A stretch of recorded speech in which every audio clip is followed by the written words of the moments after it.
Welcome to Rock That Relationship, a podcast about all things relationship with Corey and Tracy. Now let's get real and start creating relationships that rock.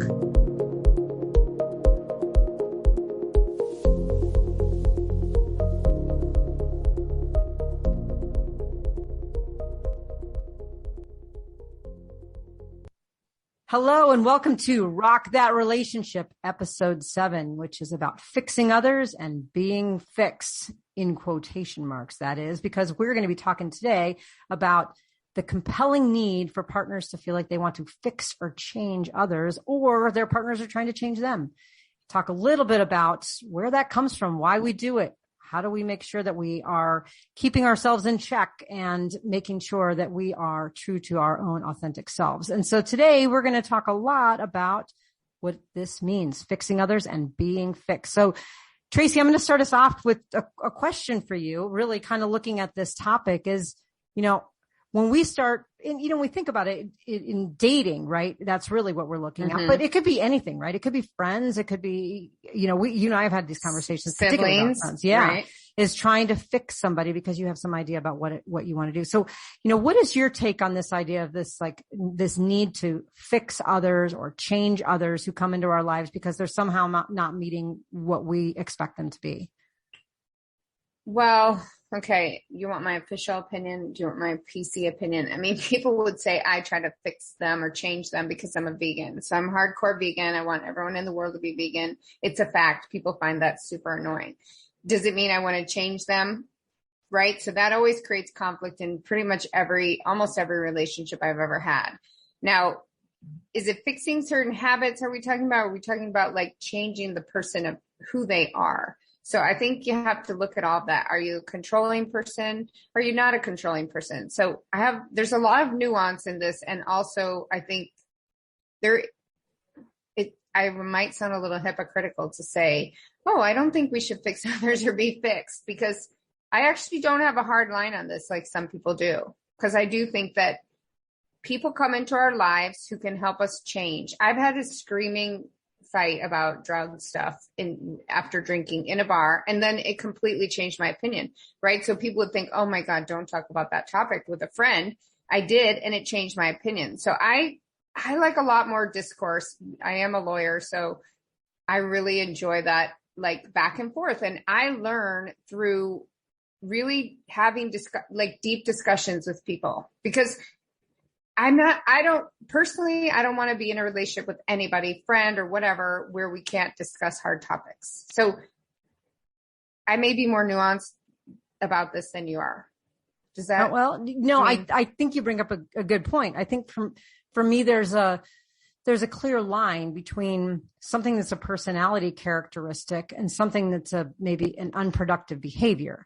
If I have, I'm friends with, or I'm in a relationship with someone who is doing something that is, behaviorally something that is hurting me, constantly being late, for instance, am I fixing them by saying, please be on time? It hurts me that you're not on time. I don't know if I'm fixing them or changing them. I'm just stating my needs and expectations for our relationship. To me, that feels like an appropriate kind of place to be. But I think when I think of fixing others, I think of someone, I'm an extrovert and I am going to date an introvert and I am going to get them to just like being around people, because I like being around people and I want to be with someone who likes being around people. And I think that somehow that might be broken, just because it's different.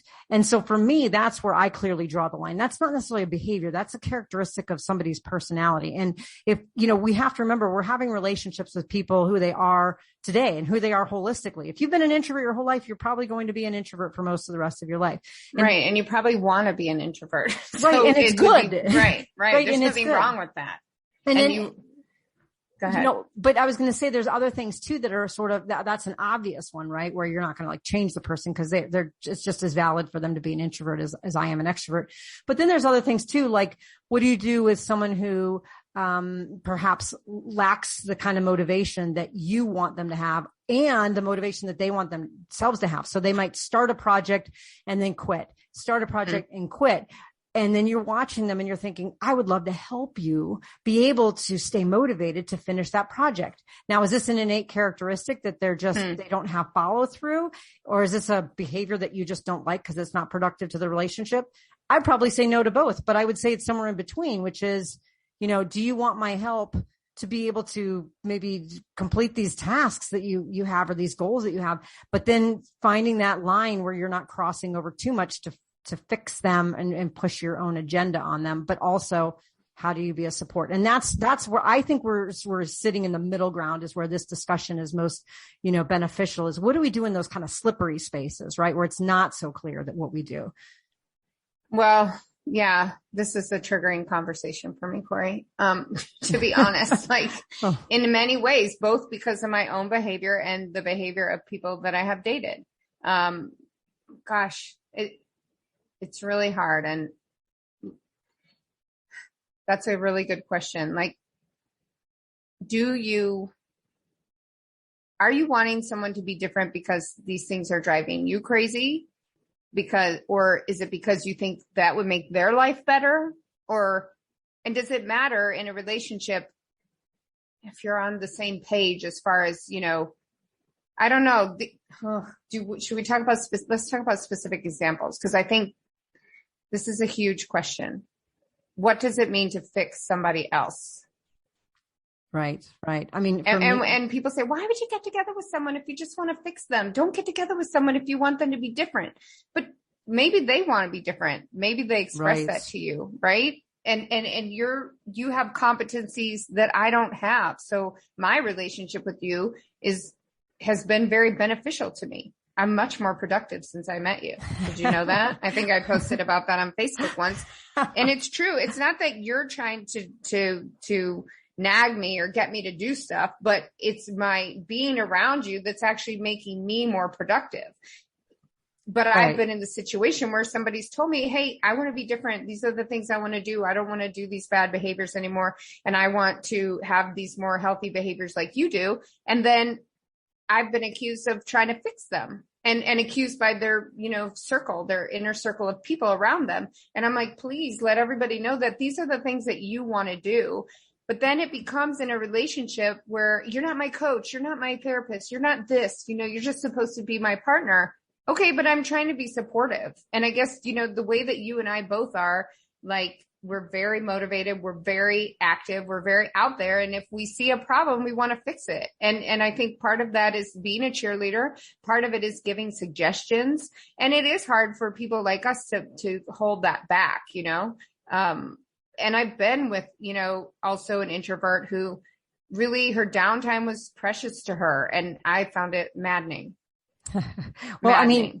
And I think, again, where we're really talking about, there's a difference here, right? What if you want the other person to change because you think they would be happier if they changed, versus if someone themselves wants to change or they want something and they are having a hard time getting it. And so as a partner, are you the cheerleader? Or are you the coach? Or what are you? Are you just a bystander? So, I mean, in some ways, this is where I got trapped for a long time in one relationship. Is I had a partner who really had these lofty ideals and goals, and I would get so invested in them that I wanted to see her be successful because she wanted to be successful. Mm-hmm. She wanted to do these things. And then something would kind of come crashing down, or it would just be kind of a loss of interest or whatever it was, that I became more invested in the success or the achievement of the goal than she was. Mm-hmm. And I actually had to go to therapy for this because mm-hmm. I was like, but I'm just a cheerleader, but I'm like her biggest fan. I want to see her do this because she wants it.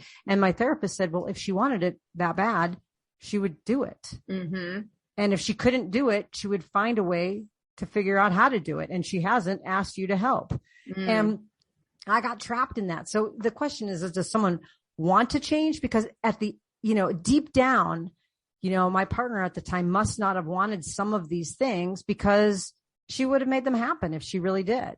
But what if it's just like a personality difference or a ability difference, right? Whatever you see you want to do, you make happen. I've never seen anything like it. Okay, 2 other people I have seen like you, but you're a rarity, right? So is it possible that these people want these things, but they're not capable of getting them? And then when you're the cheerleader, so let's talk about actual cheerleaders. When cheerleaders are cheering on the side of the football game, do they actually care about the football game? I don't know, because I wasn't one. Or do they just care about their cheering? Like when they're cheering, is their passion about the cheering? Yay, yay. Like, because they want the team to win, or are they cheering because they love cheer? Could they cheer for a basketball game, a football game, a ladies soccer game? You know what I mean? Like, does it matter to them what they're cheering for? Or are they in it for the cheering? So you're saying that maybe the partner gets something out of it personally by being the cheerleader, some sense of fulfillment by being that person, but it isn't necessarily an investment in the actual outcome of the other person's goal. It doesn't matter what that goal is. That partner wants to just feel good about being the cheerleader and being that support. Yeah. But then the other person that's being cheered on can find that super annoying. I've experienced that, where my cheerleading becomes pressure to that person. Okay. But then take it back. If you don't cheer enough, then you become disengaged and you don't care. And then they think you don't care. Right. It's a really fine line. It is very hard. And again, we've talked about this before. That is why communication is so essential, to be able to say, look, I want what's best for you. You express this to me and I'm going to be your cheerleader. Okay. I'm the best. I almost used a swear word, but I cleaned it up for you, Corey. Didn't use the swear word. Thank you. But I want to be the best. I'm going to be your best cheerleader. Right. Well, it depends on that person. Do they feel that pressure? Is that pressure to them? And if they can't communicate back to you what they need, then you're going to have conflict. Well, and then you can also be proactive and communicate to them and say, I know that you're trying to change something in your life. For instance, you want to lose weight. How would you like me to support you? Do you want me to, cook healthy foods, or is that going to be too much? Or do you want me to make comments when I notice that you're losing weight? Because you want, that may be something that feels supportive. Do you want me to go exercise with you? And I think it's the being proactive about that as well, so that you're not assuming that the other person wants those things. Because you're right. I mean, there's a real fine line between cheerleader and pressure cooker. But even like an invite, right? So I do a lot, right? I'm very active all day long. And if I want to invite this person along with me, do they feel that as pressure? And then if you don't invite them, are they upset that you're not inviting them? But you've got to be, and this is where it's so important to be with someone who can communicate. It doesn't matter if they want to go with you on your hike or not. It matters that they can communicate what they want and what they need out of you. I mean, again, I think I said this, I don't know if I've said it in every podcast, but communication is the most important thing. And if you're with someone who can't communicate, or you're a person who can't communicate, no matter what, there's going to be breakdowns. Right. Well, and when we think about someone, again, this is back to the person wants to change, right? They initiated the change. They said, hey, I want to do ... So we're talking about, asking how they want you to show up as a cheerleader. But the other person, or the other thing that we really need to talk about, is letting them do it in their own way on their own timeline. Because I mean, part of it is, sometimes they're doing something you've already done. So for instance, it might be get in shape. I'll go back to that example. Say you're already in shape and they're getting in shape, and you're seeing like, well, they're never going to get in shape if they're doing that. And you're staring at them and you're thinking that, and we've all done it. They're never going to achieve that goal if they don't do X or they do Y. And so part of it is abandoning that judgment and saying they're going to do it on their own timeline. Because if they find that all they're doing is, walking to the mailbox and back every day, and that's all they're doing to, get in shape, they're going to find out that timeline is going to be about 100 years and they will never have gotten in shape. And they're going to have to figure it out on their own without you saying, if you're only walking to the mailbox and back, you're never going to get in shape. Why don't you come on a walk with me? And you think you're being helpful, but really they're, feeling judged. So part of it is letting them do it on their timeline, letting them do it in their own way. Maybe it's different. I mean, I got in shape by doing a lot of walking and hiking. Other people might do it with biking. You play pickleball. I mean, and this is just a real easy example, because a lot of the things people want to change are not just something simple, like, in some ways getting in shape. There are things that are, really, really big. It might be career changes. It might be even changes in their own behaviors around how they want to interact with their family members or, something, it might be working through trauma. It could be any of those things. So the idea though really is to step back a little bit and making sure that they have the space. I have a question about that then. Do you think it's ever okay to say, you going to therapy is a deal breaker for me? Like therapy, if you don't go to therapy, this isn't going to work.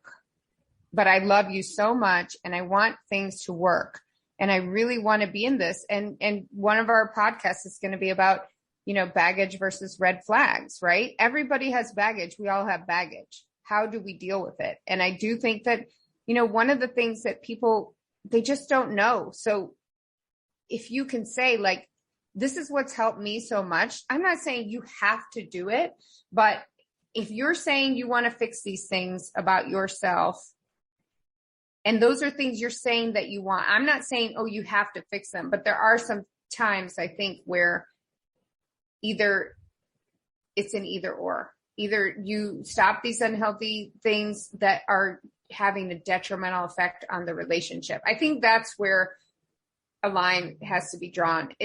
Are these things having a detrimental effect on the relationship? Right. And again, that's what we talked about, the behaviors, right? Like I mentioned earlier, like someone's always late. And if that just gets to, to be so much so that you're feeling neglected or lied to or, put aside or whatever. And you can say that these behaviors need to change. Like that's part of this, part of our relationship. I think those are appropriate, but I think some of the things are much deeper.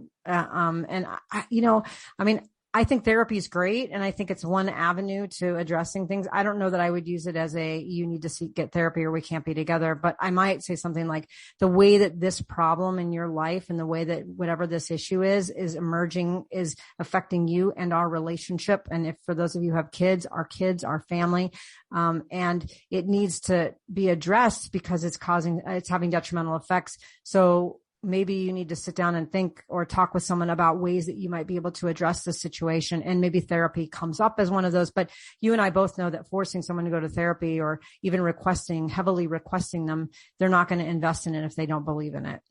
Well, you have to believe in it. I've been asked to go to therapy because I was in a marriage with children and the kind of things that I was doing weren't great, right? And I didn't understand children. I read a lot of books, which actually helped a lot. Again, listening to podcasts, reading books, educating myself. Like when I moved in with my stepchildren, they were very young. So I read all the books each year about their age, and that really helped me. But also going to therapy to understand like what are family dynamics, because I didn't grow up with normal ones, what is a good and healthy family dynamic? So I've been asked to go to therapy before and I don't resent it. In fact, it's been so helpful for me that I'm glad that happened.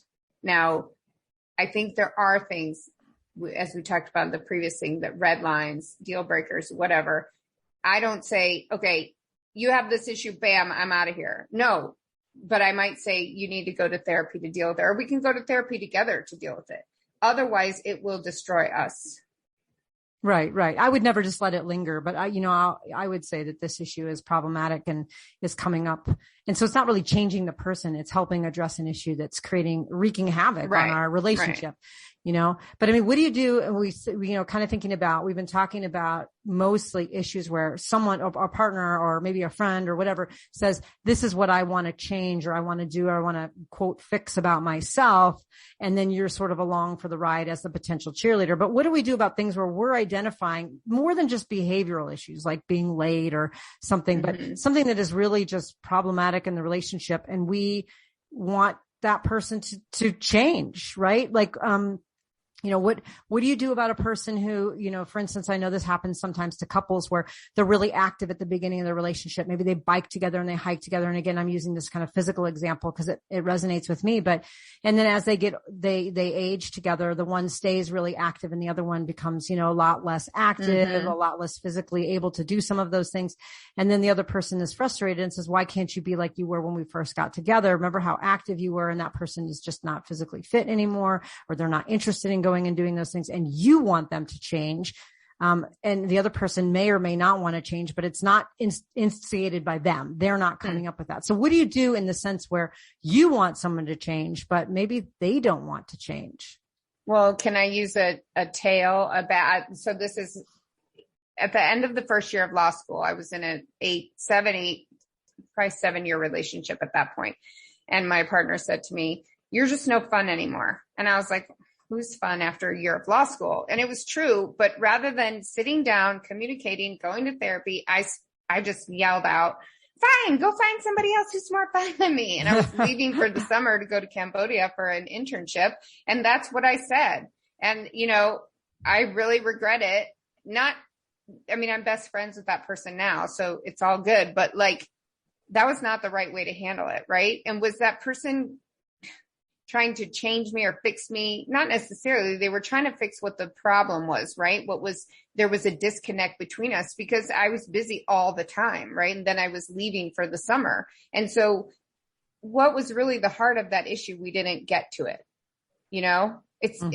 And I think that there may be some truth in that when we say, oh, don't try to fix this person, or friends outside the relationship say, and we're not talking about abuse where someone's like, get up and put that outfit on every day and you're going to stay at home, or you're going to go to work, or you're going to do something. We're just talking generally okay, I don't like that you don't want to go on the walks with me, or you're not so active anymore, whatever. Not abusive stuff, just stuff that's kind of grains, like sandpaper between you guys, things that, and I do think that people do need to change a little bit, but they don't need to change who they are, but they maybe do need to compromise. Here's another example. I went to Seattle with my, wife at the time and stepkids. And all I did, we drove around and I told them where everybody died and who died on this corner, what happened there. Because I was a cop. So I just was like, oh, this is what happened here is horrible. And we had to pull the car over and have an intervention. Tracy, stop talking about these things. It is traumatizing for everybody in the car. Things that wouldn't be traumatizing to me. Right. And that's okay. That is the right time to tell somebody to change. And you're focused on these things, right? Again, you're being asked to change a behavior. And that is something where you get feedback to change a behavior. Oh, I didn't realize I was talking about that. That wasn't the frame of mind I was coming from. But when you're asked to change the essence of yourself. So let me give you an example. I was in couples counseling with a partner once, and what came up, which I didn't realize was an issue after many, many years together, was that I am too passionate. I'm too passionate about the things I get involved in. And I thought, well, that's kind of weird, because that is literally my favorite thing about myself, is that I'm just 100% in. Everybody says I could just get excited about being in a cardboard box, because yes, I can. I get excited and passionate about everything. And if you ever want to give me a present and I open it, it'll be like you gave me a pot of gold. I get excited about stuff like that. And I love that. And my partner at the time was like, it is too overwhelming to me. It is just, you spend too much time going down rabbit holes because this passion leads you places. And really it was the behavior that should have been addressed was, you don't spend enough time with me anymore. And instead of that, it was the essence of my character that was addressed, which is you need to stop being passionate, because if you're not passionate anymore, then you might spend more time with me because you're not busy doing all these projects.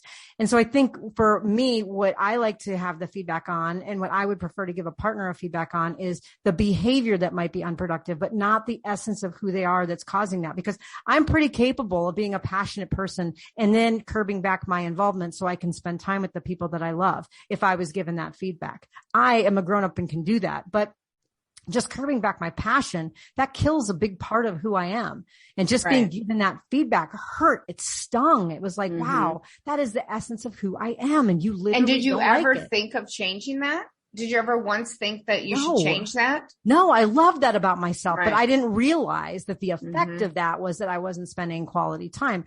And I would have been way open to that feedback, but being told that I was too passionate was like a slap in the face. And so when we think about, giving that kind of feedback to a partner and saying, here's some behavior that I would like to change, instead of saying you're a workaholic, you need to stop working so much. You can say, hey, listen, it really, bothers me when you come home late from work. I would love it if you could come home by this time so that we can eat together.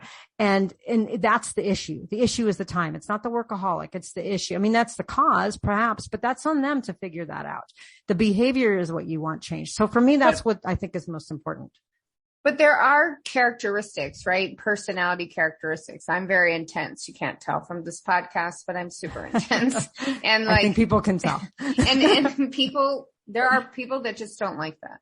You know what I mean? But you don't have and to that's change. Okay. Right. Yeah. See, exactly. That's the thing is if there's somebody who that rubs them the wrong way, that you are just an intense kind of a person and you're direct, as long as you are having productive behaviors in doing that, where you're not rude or you're not disrespectful, which you aren't, then that's a great strength of yours. And you just need to find the people that resonates with. I can handle it. I like that about you. Right. That's one of the things I really like about you. But if there's other people that are like, you need to tone it down a little, like, then maybe that is. There are definitely those people out there. Yeah. Maybe that's not a good fit. So, I mean, the difference between a personality characteristic that has good quality to it versus something that just isn't a fit for someone. There's a real difference for those things.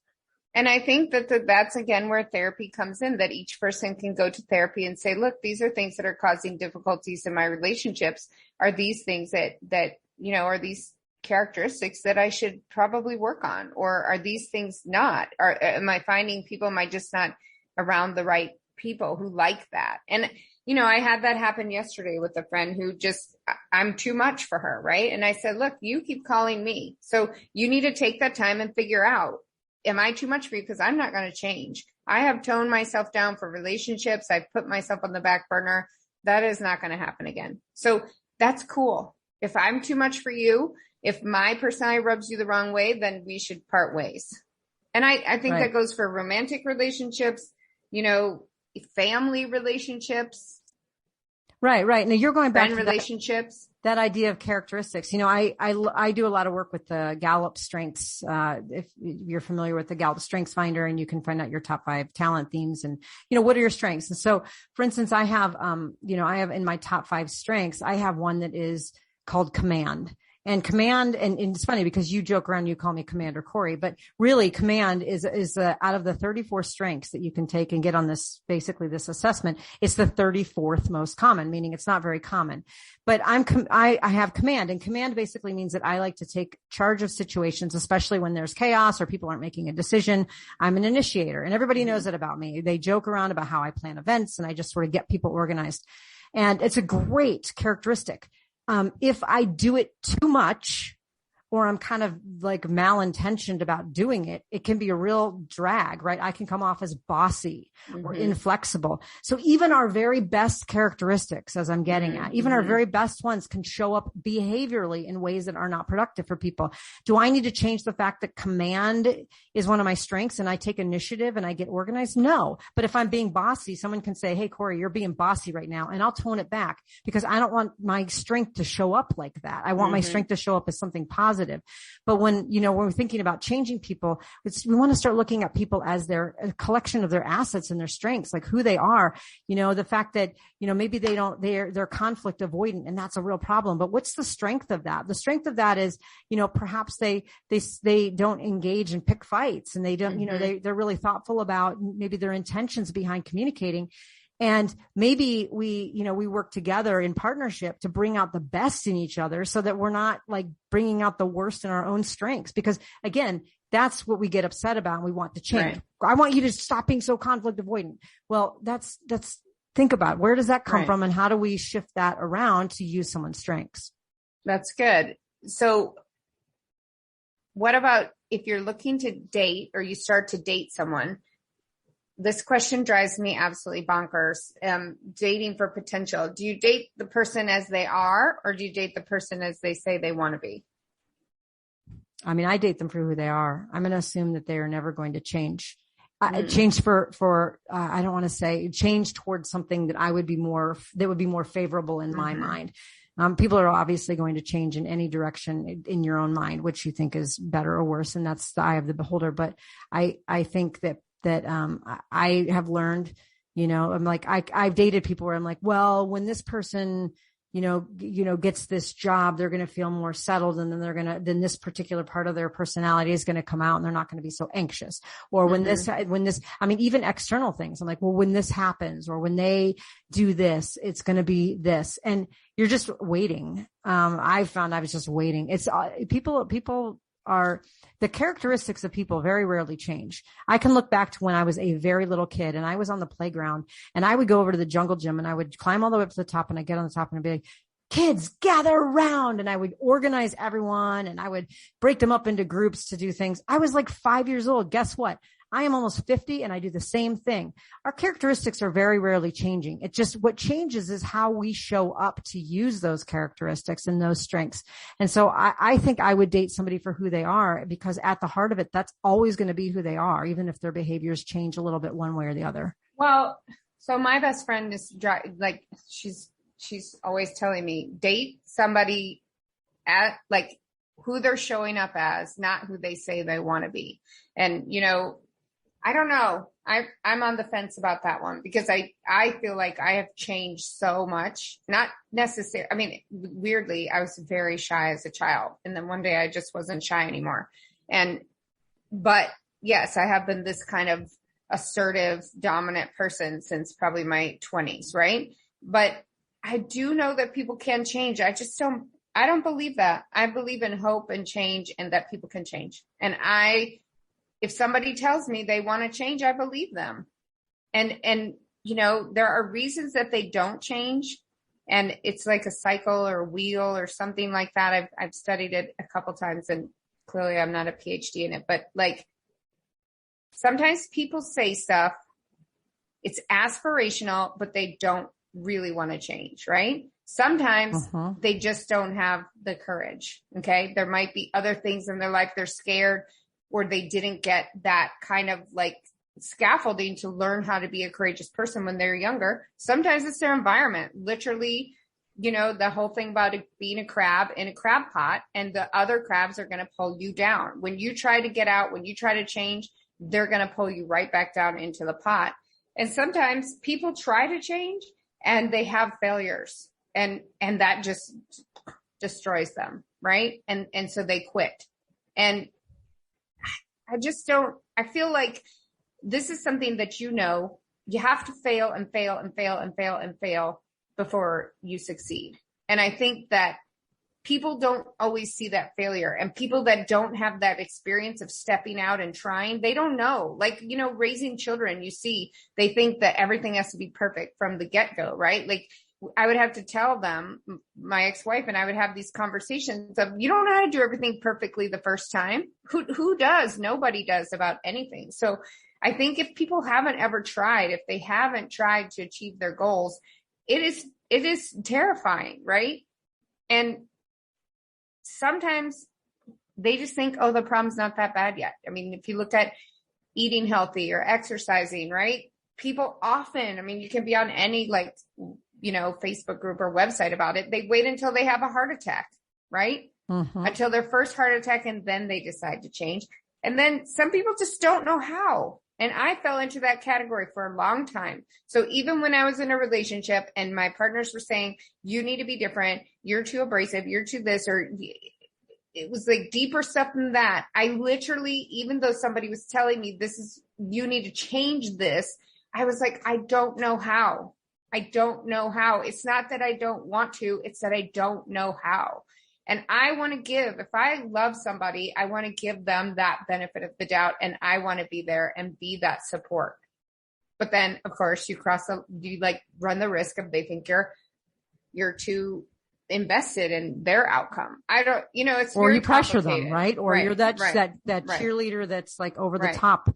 Or you're like, listen to this podcast, read this book. This will help you. Let's do this. Let's do that. And that's how you and I both are. I mean, we're like Tasmanian devils of the podcast and books on tape and coaching and like, you know, all of these things, because we know, okay, these things will help. But yes, it is hard to know that, right? Well, and it's hard to receive that. I mean, again, we're talking like for me, will I be with somebody who wants to change a behavior? Like they just want to, you know, stop drinking soda or something. Well, yeah. I mean, that's a behavior. That's not like an innate characteristic of their like deep sense of who they are. But if we're talking like someone, you know, is really, you know, like this deep rooted sense of, you know, lack of motivation, and all of a sudden they want to be more motivated and they just can't seem to get up and do it and over. I can't seem to think that that's going to change. And then I get frustrated. I know for me, I worry about being partnered with someone who is, said, I have this big lofty change I want to make, and particularly makes it public and says, I want to make this change and I'm going to do this. And then I'm the cheerleader or the pressure. I'm invested and I care about them and I care about this change. And then I'm doing things like sending podcast links and, making appointments and helping, right? Helping with the air quotes.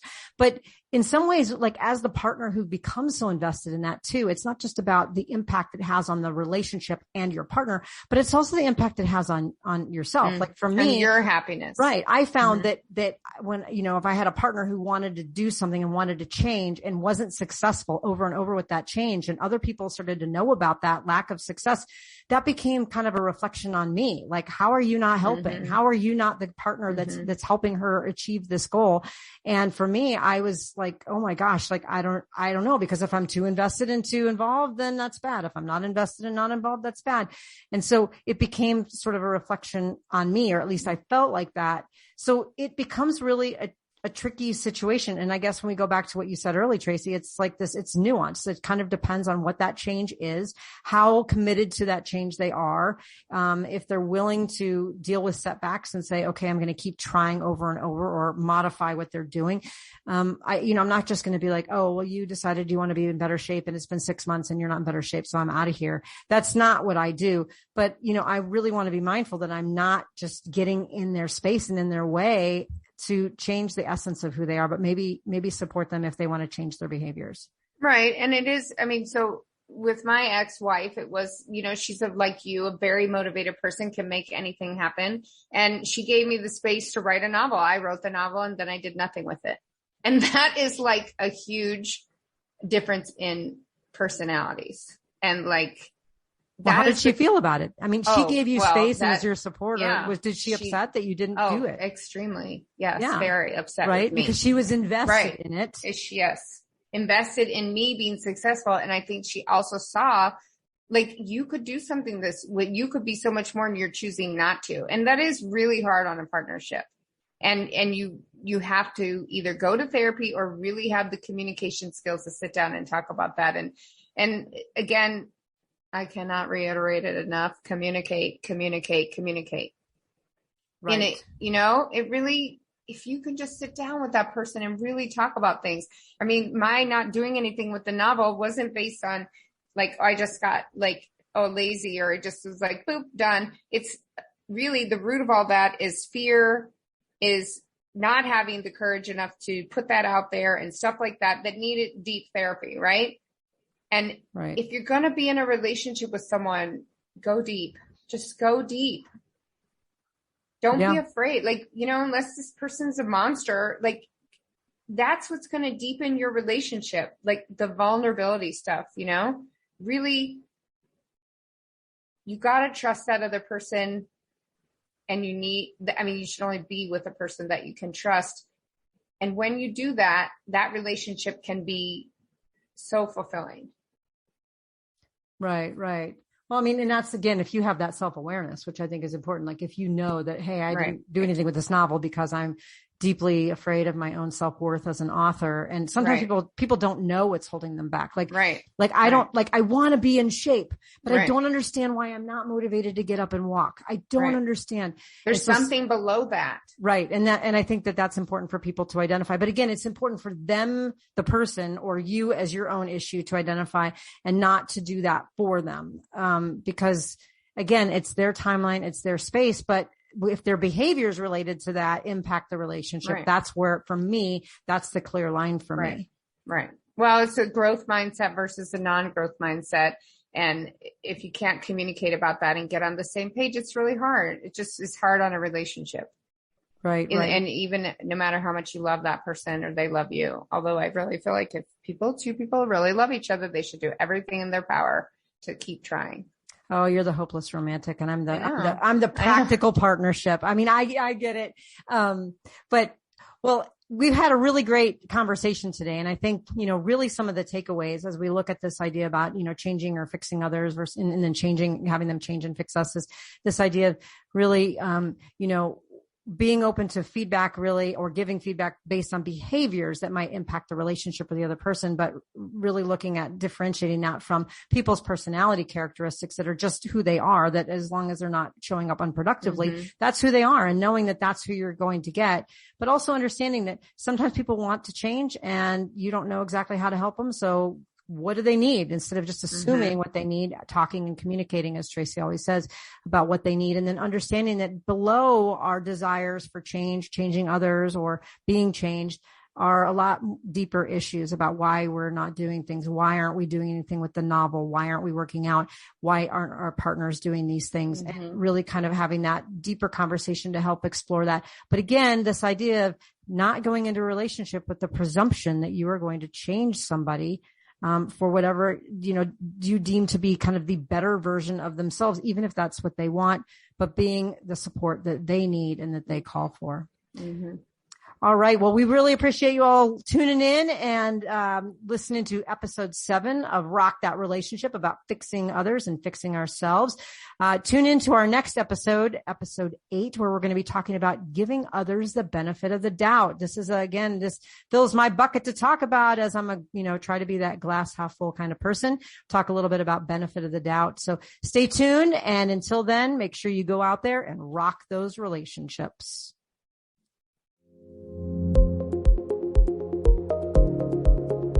If you liked what you heard, check out our show notes for resources from today's episode.